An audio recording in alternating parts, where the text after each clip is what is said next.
What's going on, guys? Welcome back. MMA content for you. Do me a favor, take a moment, hit the like button, subscribe button, criticism in the comment section, Twitter.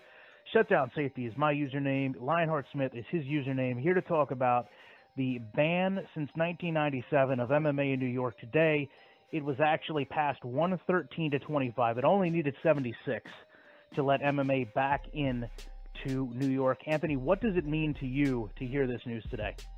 I think it's huge. I think it's a great, such a great thing. It's a great step forward for MMA as a whole, not just specifically in New York. I think a lot of people will look at this and say, "Oh, that's really great for New York," but really, this is great for MMA as a sport, as a community, because we're no longer banned anywhere. As far as I know, all the other 49 states in the country sanction and allow MMA. New York was the last one to hold out, I believe. And I think that it says a lot for our credibility as a sport, and that people are taking this seriously. You know, at one point in time when that ban was put into effect, MMA was looked at as a circus show. It was too brutal, it was too violent. And now obviously, by everybody in the country, we're being respected as the true professional athletes that it should be. And to take what you said one step further, a lot of people will view this as a win for the UFC. It's a win for MMA, and for what it's worth, the UFC was integral in bringing this to the light and pushing forward, but they pushed forward the right way, in my opinion. It wasn't certainly the fastest way because it's been 20 years, but they went forward by educating people. There are people in the New York government that had to be educated to what MMA was. Not what they thought it was, but what it actually is.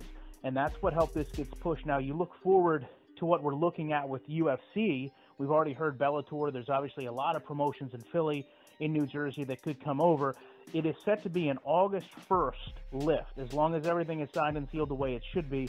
UFC right now has dates through June 19th for McDonald versus Thompson. Lorenzo Fertitta has came out and said that they're possibly looking up to 2 events in New York through the rest of the year. What do you as a fighter think it would mean to be on that New York card? That would be huge. That would be it's being a part of history. Most fighters want to be part of UFC 100. They want to be part of UFC 200. They want to be on Anderson Silva headline card. They want to be on a John Jones headline card. They want to fight on the card with GSP. And I would go ahead and venture to say that most of the people in the UFC are going to want to be in the first UFC card in New York. It's being a part of history. It's having something to kind of hang your hat on a little bit. You know, most fighters, and this is me speaking from my direct point of view from the things that I see, people that I talk to. Most of us really, obviously most of us are goals to be a world champion, but we also have other little goals, and that's to carve a piece of history into the book. You know, you want to be remembered for something. You want generations behind you to read your name in something important. You want to solidify a legacy, you know, and being a part of huge events like this is I would say it's an easy way to do it, but that's a way of going about it. That's a big deal. And so as a fighter, that would be something I would be honored to be on. And I know a lot of people will mention, there was a Buffalo card in 1995, but let's be honest, where the sport is now and where the sport was then are two totally different things. And obviously New York, Madison Square Garden has been the target objective as to where the UFC wants to go. What would you feel about if another organization came in first after, I don't know that the UFC is going to ever turn profit on this with what they've spent just the trips back and forth trying to pass this. Do you feel like they're owed the first big shot at Madison Square Garden? Would you feel, a little off about it if say, Bellator pushed in there as soon as they could? I would.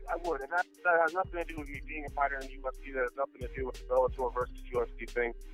The UFC has invested a lot of time, money, resources, lawyers, just people's lives in general. Even the fighters that are in the UFC have dedicated a lot of time. I see John Jones a lot, and Chris Weidman, and all the guys from the East Coast that really want to fight in their home state.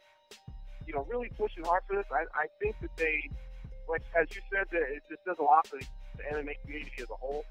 Not just the UFC, but I do think that they deserve the first crack at it solely on the fact that they put in all the work. They put in the money, the work, the stress, the traveling, the back and forth, the being turned down, you know what I mean? They never gave up on it. And I think that it would only be fair for them to be able to have the first shot at being back in New York.